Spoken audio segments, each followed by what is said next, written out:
नमस्कार।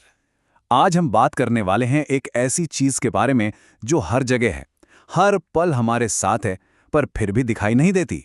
एक ऐसी ताकत जो हमें हंसाती है, रुलाती है और पूरी दुनिया से जोड़ती है। जी हाँ, आज हम समझने वाले हैं ध्वनि यानी आवाज के रहस्य को। कभी सोचा है, जब हम अपना पसंदीदा गाना सुनते हैं या अपने किसी दोस्त की आवाज, तो ये आवाज असल में है क्या? क्या ये कोई चीज है या बस हमारे कानों का और दिमाग का एक खेल है? तो चलिए फिर शुरू करते हैं ये रोमांचक सफर। और मैं आपको यकीन दिलाता हूं, इस सफर के अंत तक आप आवाज को सिर्फ सुनेंगे नहीं, बल्कि उसे अच्छी तरह समझेंगे भी।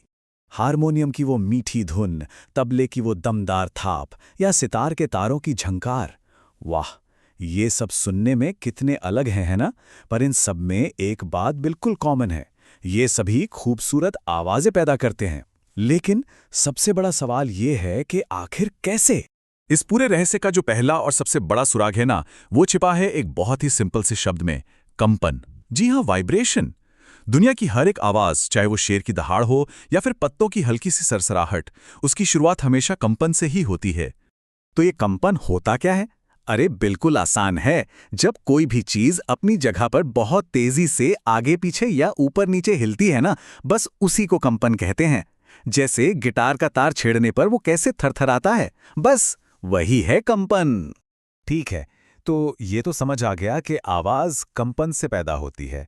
पर एक मिनट, तबले पर जो कंपन हुआ वो हमारे कानों तक पहुंचा कैसे? क्या वो उड़कर आ गया? चलिए अब ध्वनि के इसी अनोखे सफर को समझते हैं। इसे ऐसे समझिए कि ध्वनि एक यात्री की तरह है और उसे चलने के लिए एक रास्ते की, यानी एक माध्यम की जरूरत होती है। ये माध्यम हवा भी हो सकती है, पानी भी हो सकता है या लोहा जैसी कोई ठोस चीज भी। लेकिन जहां कुछ भी नहीं होता, मतलब बिल्कुल खाली जगह, जिसे हम निर्वाक या वैक्यूम कहते हैं, वहां ध्वनि का सफर रुक जाता है। इसलिए तो अंतरिक्ष में चाहे कितने भी बड़े धमाके क्यों ना हो, कोई आवाज नहीं आती, एकदम सन्नाटा। तो होता यह है कि जब कोई चीज कंपन करती है तो वो अपने आसपास की हवा को धक्का देती है, बिल्कुल वैसे ही जैसे शांत पानी में पत्थर फेंकने से लहरें बन जाती हैं। ये धक्का एक तरंग यानी एक वेव के रूप में आगे बढ़ता है। इसमें हवा के कण कहीं तो एकदम पास पास आ जाते हैं, जिसे हम कहते हैं संपीड़न, और कहीं दूर दूर हो जाते हैं, जिसे कहते हैं विरलन। और यही जो लहर है ना, बस यही है ध्वनि तरंग।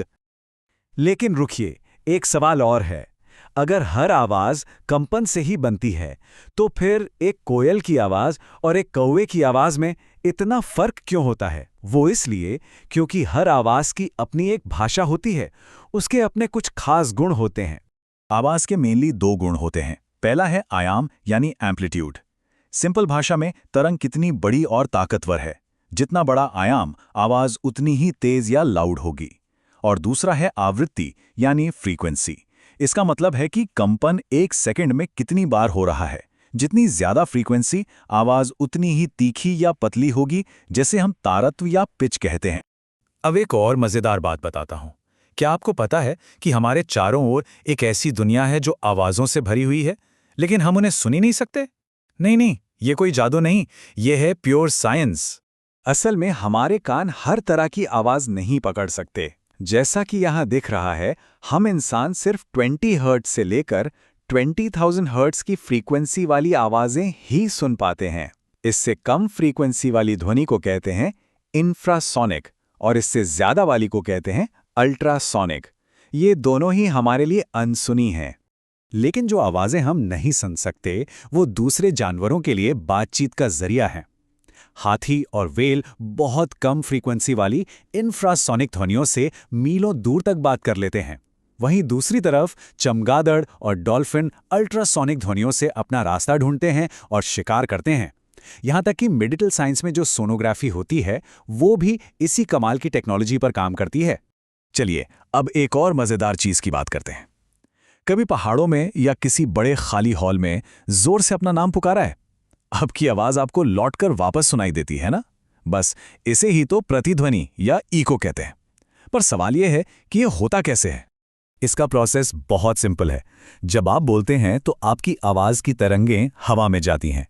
जब ये किसी बड़ी सतह से, जैसे कोई पहाड़ या दीवार, टकराती हैं, तो ये एक गेंद की तरह टकराकर वापस आपके कानों तक लौट आती हैं और बस आपको अपनी ही आवाज फिर से सुनाई दे जाती है।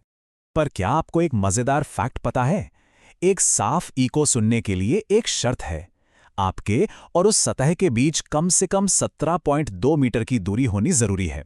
ऐसा इसलिए क्योंकि हमारे दिमाग को असली आवाज और लौटी हुई आवाज में फर्क करने के लिए थोड़ा सा टाइम चाहिए होता है, और ये दूरी उसे वो जरूरी टाइम दे देती है।